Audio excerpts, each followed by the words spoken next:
اس کے لیے قرآن مجید کی آیات کا ترجمہ کرنا، روایات اہل بیت علیہم السلام کا ترجمہ کرنا، اس میں جو ہے وہ اس کے لیے مشکل نہ رہے، وہ خود اس چیز کا ماہر بنے۔ تو اس کے لیے ظاہری بات ہے اسے عربی ادب میں جو ہے وہ ماہر بننا پڑتا ہے، کہ جس کے لیے اسے 3 جو بنیادی علوم ہیں اس کے اوپر محنت کرنا پڑتی ہے، کہ جس میں سے سب سے پہلے علم نحو آتا ہے، پھر علم صرف آتا ہے، پھر جو ہے وہ اس میں علم بلاغت اور فصاحت کے جو علوم ہیں وہ اس کے اندر آتے ہیں۔ تو یہ 3 جو ہے وہ مرکزی علوم چلتے ہیں۔ اس کے ساتھ ساتھ جو معاون علوم ہیں، لغت کے علوم ہو گئے اور دیگر ادبیات وغیرہ، وہ بھی کتب ہوتی ہیں کہ جس کو انسان پڑھ کے پریکٹس کر کے وہ قوانین سیکھتا ہے، وہ قدیم عربی سیکھتا ہے، کہ پہلے مرحلے میں وہ اپنے آپ کو اس قابل بناتا ہے کہ اب وہ کسی اور کے ترجمے کے اوپر ڈیپینڈ نہیں کرے گا کہ یہ فلاں جی مترجم نے ترجمہ کیا تو میں اس کو مان رہا ہوں، نہیں، وہ اس سسٹم میں خود کو اس قابل بناتا ہے کہ خود سے جو ہے وہ قرآن مجید کی آیات کو اور محمد و آل محمد کے فرامین کو سیکھ سکے۔ تو لہذا اس نصاب کے پہلے حصے میں آپ یہ سمجھ لیں کہ آپ کو جو ہے وہ قدیم عربی زبان کا جو ہے وہ ماہر بننا ہوگا، اور اس کے لیے جو نحو اور صرف اور بلاغت کی کتابیں ہیں وہ ترتیب کے ساتھ جو ہے وہ یہاں پہ پڑھائی جاتی ہیں۔ دوسرے مرحلہ میں چونکہ قرآن و حدیث کو ہم نے ترجمہ کر لیا، قرآن و حدیث کا ترجمہ کرنے کے بعد ظاہری بات ہے اس کو ہم نے سمجھنا ہے، اس سے ہم نے استدلال کرنا ہے، تو اس کے لیے ہمیں علم منطق کی ضرورت پڑتی ہے، کہ علم منطق آ کے ہمیں استدلال سکھاتا ہے کہ کس طریقے سے ہم ایک دلیل قائم کریں تاکہ ہم قیاس سے بچ جائیں، تاکہ ہم استحسان سے بچ جائیں، اور ہماری دلیل ایک پختہ دلیل ہو کہ جس میں ہم جو ایک ذاتی رائے ہوتی ہے اس سے ہم بچ جائیں، اور وہ وہی بات ہو کہ جو اہل بیت علیہم السلام سمجھانا چاہتے ہیں، جو اللہ تعالیٰ اپنی آیات کے ذریعے سے امت کو بتلانا چاہتا ہے، اس سے ہم صحیح استدلال کر کے آگے تک پہنچ سکیں۔ تو اس کے لیے علم منطق کی ضرورت ہوتی ہے کہ جو ہمیں استدلال سکھاتا ہے، صحیح طریقے سے فکر اور سوچ و بچار کرنا سکھاتا ہے۔ اور اسی کے ساتھ ساتھ چونکہ قرآن مجید کی آیات محکم ہیں، متشابہ ہیں، روایات میں اس طریقے سے محکم، متشابہ، مطلق، مقید اور بہت ساری چیزیں ایسی ہیں کہ جن کو آپس میں جوڑ کے جو ہے وہ ہمیں نتیجہ نکالنا پڑتا ہے۔ تو اس کے لیے ہمیں جو ہے وہ علم اصول فقہ کی ضرورت پڑتی ہے، اور علم اصول فقہ کے وہ قوانین ہمیں دیتا ہے کہ روایات اہل بیت علیہ السلام سے کیسے کیا ہے آپ نے چیزوں کو جو ہے وہ نکالنا ہے۔ تو یہ 2 علوم ہو گئے، علم منطق اور علم اصول فقہ کے، جو ہمیں قرآن مجید کی آیات اور روایات اہل بیت علیہ السلام سے استدلال کرنے اور وہاں سے اپنے جو مطلب ہے اور کوئی ایک نظریہ ہے اس کو نکالنے کے لیے کیا ہے یہ چیزیں مدد دیتی ہیں۔ اس کے علاوہ بنیادی چیز جو ہے وہ جو احادیث میں ہمیں پیش آتی ہے کہ ہمیں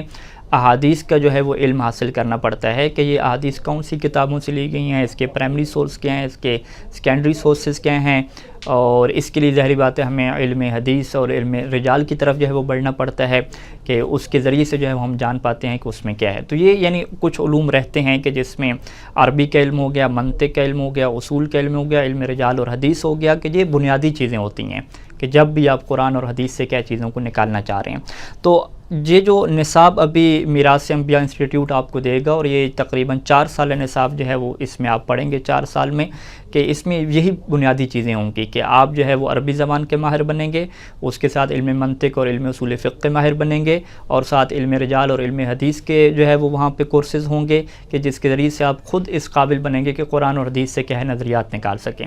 ان سارے علوم کے ساتھ ساتھ جو ہے وہ علم عقائد بھی ہمارے ساتھ چلے گا۔ علم عقائد کے ساتھ جو فقہی احکام ہیں، جو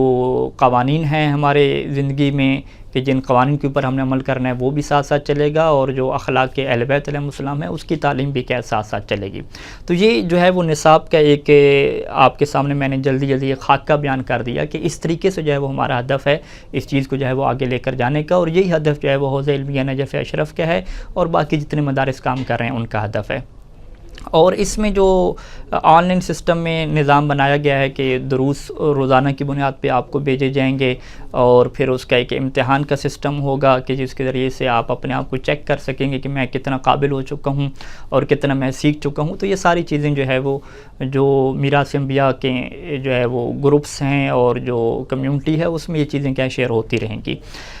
جو آخری سوال ہے کہ ہم اس سسٹم سے کیوں خود کو جوڑیں، تو ظاہری بات ہے اس کا جواب ہمارے لیے واضح ہونا چاہیے کہ یہ کوئی دنیا کا علم نہیں ہے کہ ہم نے اس کے ذریعے سے جو ہے وہ اچھی جاب کرنی ہے، اچھا کمانا ہے۔ یہ علم اس کے لیے نہیں ہے، یہ علم اس لیے ہے کہ ہمارا درجہ جو ہے وہ اللہ کے ہاں بڑھ جائے۔ قرآن مجید کی آیات ہیں کہ جو علم والے ہوتے ہیں ان کا مقام، ان کا رتبہ اللہ کے ہاں بڑھ جاتا ہے، وہ محمد و آل محمد کے منظور نظر لوگ ہوتے ہیں، وہ ان کے قریب ہو جاتے ہیں۔ تو یہ تو بنیادی ہدف ہے ہمارا کہ ہم اپنے آپ کو اس قابل بنائیں کہ ہم اللہ کے قریب ہو جائیں، ہم محمد و آل محمد کی نگاہ میں اچھے لوگ شمار ہوں، ایک جو ہے وہ بڑے رینک کے جو ہے وہ لوگ ہم شمار ہوں ان کے ہاں۔ یہ جو ہے وہ بنیادی ہدف ہوتا ہے۔ اس کے بعد جو اس کے ساتھ ایک ہدف جڑتا ہے جو روایات اہل بیت علیہ السلام میں بیان ہوا کہ جو احیاء امر اہل بیت ہے، کہ امر اہل بیت علیہ السلام کو زندہ کرنا،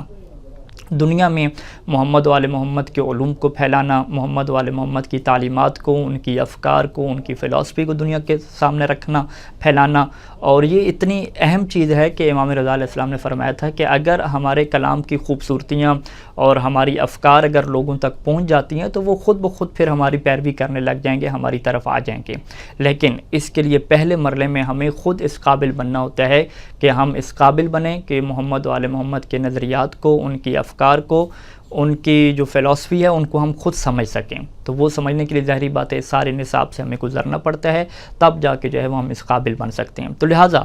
اس علم دین کا ہدف کیا ہے کہ اپنا رتبہ اللہ کے ہاں بڑھانا، محمد و آل محمد کی نگاہ میں خود کو بلند کرنا ہے، اور ساتھ ہی جو ہے وہ علوم محمد و آل محمد کو پوری دنیا میں نشر کرنا ہے، افکار اہل بیت علیہ السلام کو دنیا کے سامنے رکھنا ہے، اور ایک امام زمان علیہ السلام کا سپاہی بننا ہے کہ ہم ان کے مشن کو، ان کے ہدف کو دنیا کے سامنے کھول کے رکھیں کہ آخر دنیا کو ہم بنانا کیا چاہتے ہیں، اور دنیا میں کس طرح سے ہم قوانین کو لے کر آنا چاہتے ہیں، اور دنیا کے اندر جو انسان زندگی گزار رہے ہیں کس طریقے سے ہم ان کو جو ہے وہ ان کے خالق کے ساتھ، ان کے مالک کے ساتھ جو ہے وہ جوڑنا چاہتے ہیں۔ تو یہ ایک چند چیزیں ہیں کہ جو بنیادی طور پہ آپ کے سامنے کلیئر اور واضح ہونے چاہیے۔ اس کے بعد پھر مختلف سوالات ظاہری بات ہے گروپ میں آتے رہتے ہیں، تو وہاں پہ گروپ میں کیا سوالات کے جوابات انشاءاللہ جو وہاں کے ہمارے مسئولین ہوں گے، ذمہ دار افراد ہوں گے، وہ آپ کو جو ہے وہ گائیڈ کرتے رہیں گے۔ وصلی اللہ علی محمد و آلہ اجمعین، والسلام علیکم ورحمۃ اللہ۔